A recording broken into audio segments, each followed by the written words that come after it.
Eu acho que todo mundo aqui sabe que programas de TV na maioria das vezes buscam entreter o público, mas em algum lugar do mundo alguém decidiu criar uma série sobre uma das coisas mais chatas que existem: educar crianças. Logo vendo essa ideia, você deve pensar que esse programa é muito chato, deve ser um tédio do caralho, né? Bom, na verdade isso é uma das maiores pérolas da televisão brasileira. Sim, eu tô falando de Super Nanny. Super Nanny não é exatamente uma série 100% do Brasil, na real é um programa da TV inglesa e que depois de um tempo foi adaptado para vários outros países. Mas no Brasil foi especial por motivos que enfim, a gente ainda vai descobrir no fim desse vídeo. Não no fim, mas no meio. Enfim, a gente vai descobrir. Mas enfim, estreou lá em abril de 2006 no SBT. E qual era exatamente o plot? Qual era a base de Super Nanny? Era simplesmente adestrar, quer dizer, educar a criança. Mais especificamente, o objetivo é a Super Nanny ajudar famílias que têm problemas entre os pais e os filhos. E assim como todo programa, ele tem um padrão nos episódios, e é o seguinte: os episódios sempre começam com a gente vendo uma prévia do que acontece por dentro daquela família, quais são os problemas que elas passam. E aí nessas cenas iniciais é sempre o inferno, as imagens que aparecem te mostram algo parecido com a visão do fim do mundo, é sempre uma bosta.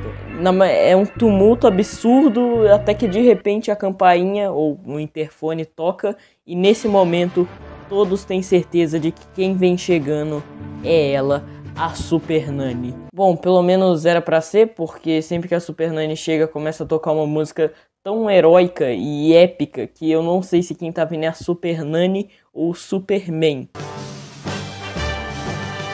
Boa noite. Boa noite. Tudo bem? Tudo bem?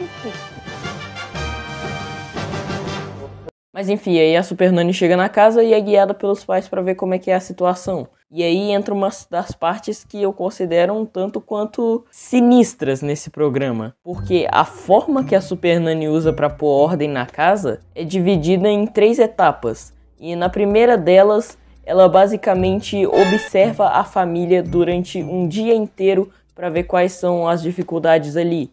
As outras etapas eu ainda vou falar depois, mas a questão é: só eu que acho estranho isso. Tipo, imagina você, criança, aí do nada chega uma senhora totalmente desconhecida, com um sotaque diferente, com uma equipe inteira acompanhando ela, e a única coisa que essa senhora faz é ficar observando silenciosamente você fazendo suas atividades do cotidiano. Bom, pelo menos eu acho muito esquisito. Nem sei como é que as crianças tinham coragem de fazer merda com uma pessoa desconhecida e aparentemente superior te olhando em silêncio.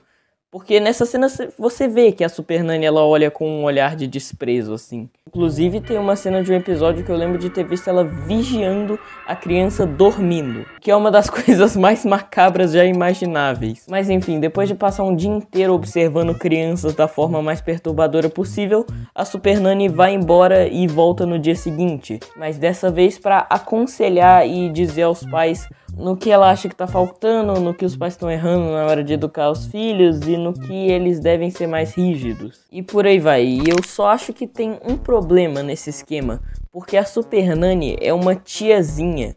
Então os conselhos dela, na maioria das vezes, são umas coisas muito tipo: ai, não deixem eles no computador, ai, celular igual a ruim, videogame igual a droga. E esses papos meio de velho, sabe? Mas às vezes ela também entende as crianças. Tem até algumas vezes que ela faz os pais passarem por certas experiências que na teoria deveriam mostrar a eles como os filhos se sentem. Mas no fim isso acaba sendo algo muito exagerado e esquisito também, pra variar. É uma representação assim do abismo, da insegurança em que eles estão vivendo, né? Da solidão. Então você, Marco, você vai empurrar a Gabi e você vai empurrar o Cauã.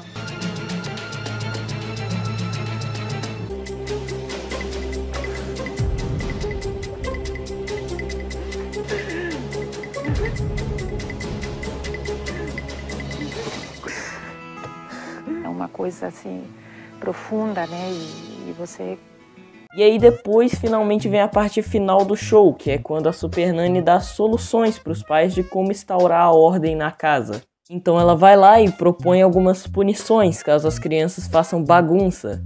São, na maioria das vezes, um pouco ruins os conselhos da Super Nanny, porque é umas coisas muito de maternal, como, por exemplo, um cantinho da disciplina. Eu não sei, pelo menos na minha cabeça, essa porra de cantinho da disciplina não funciona. Você acha mesmo que você vai deixar uma criança num canto e ela vai ficar lá de bom grado? Eu só fui para um cantinho da disciplina uma vez na escola. E sabe o que aconteceu? Nada, porque eu só fiquei desenhando na parede do cantinho, então ficou tudo fodido. No último episódio que eu vi de Super Nanny, teve um pai que ficou 30 minutos colocando o filho dele no cantinho do castigo pra ele não fugir. Então, assim, é uma coisa que não vale muito a pena. Mas a Super Nanny não é de todo mal, ela também faz algumas coisas boas, assim, pras crianças. Tipo, quando nesse episódio onde ela decorou o quarto do moleque de Ben 10. Isso foi sensacional. Olá pessoas, Orsay aqui, né? Eu só queria deixar claro uma coisa aqui. Eu também tenho um quarto do Ben 10, então sim, as teorias são verdades. Eu já participei de Super Nanny. Mas aí depois a Super Nanny fala que os pais têm que ser melhores com os filhos. E ela também dá umas coisas assim pra praticar, tipo atividades divertidas em família. E em cada episódio ela dá uma atividade diferente, ela dá soluções diferentes. E antes dela ir embora, com a missão cumprida, ela sempre prega na parede as regras novas da casa. O que é um pouco esquisito uma pessoa totalmente aleatória ir lá na sua casa e ditar as regras, mas ok. E depois de toda essa aventura, a Super Nanny visita a família para os pais contarem como está sendo a vida após o programa. E depois de ouvir as ótimas experiências, a Super Nanny sempre vai embora com um sorriso no rosto, sabendo que salvou uma família.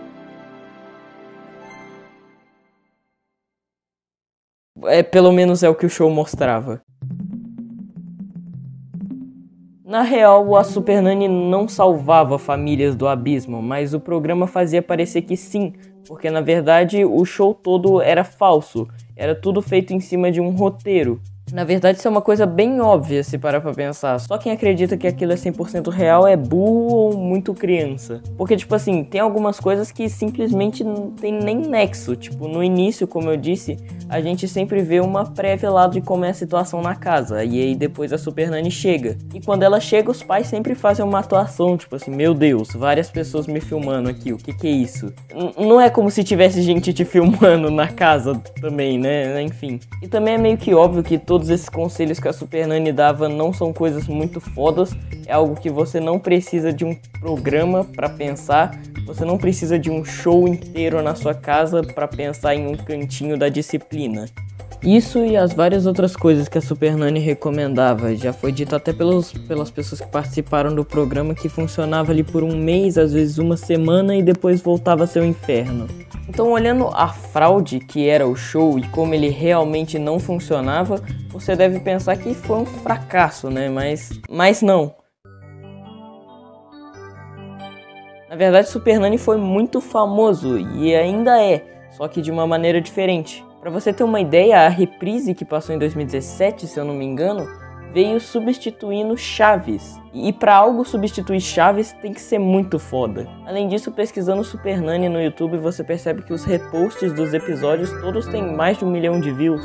Antigamente, Super Nanny era famoso porque os pais viam e achavam que os conselhos realmente funcionavam. Mas hoje em dia os tempos mudaram. E agora com a internet é fácil de perceber o quão estranho era o programa. E por isso acabou virando um meme. E é isso que Super Nanny é hoje. Um simples meme. Um bom exemplo disso é o mais incrível trecho de episódio já descoberto no universo. Que é quando tem uma criança pesquisando mulher gostosa e pelada. E aí a Super Nanny vai lá ver por que essa criança tá pesquisando isso. Mas aí teve um furo de roteiro, não sei, que a criança não tá pesquisando no Google.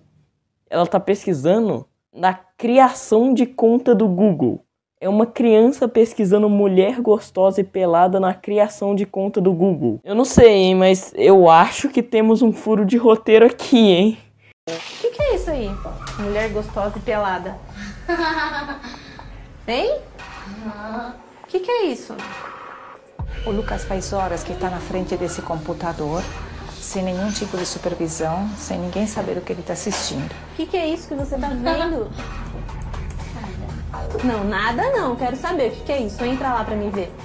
Isso porque a mãe dele já pegou ele assistindo besteira, né, no computador, na internet. Enfim, mas por mais que Super Nani seja só um meme, ainda assim é um dos melhores memes da internet brasileira. É um programa que sem dúvidas marcou bastante aí os brasileiros. Eu não conheço uma criança que não tenha medo da Super Nani. Tanto que eu tive essa ideia de vídeo porque eu tava conversando com os caras lá do meu Discord, no meu server do Discord, sobre isso. E eles mandaram isso. Então assim, se você não tem medo da Super Nani, você é o capeta. E é isso, tchau.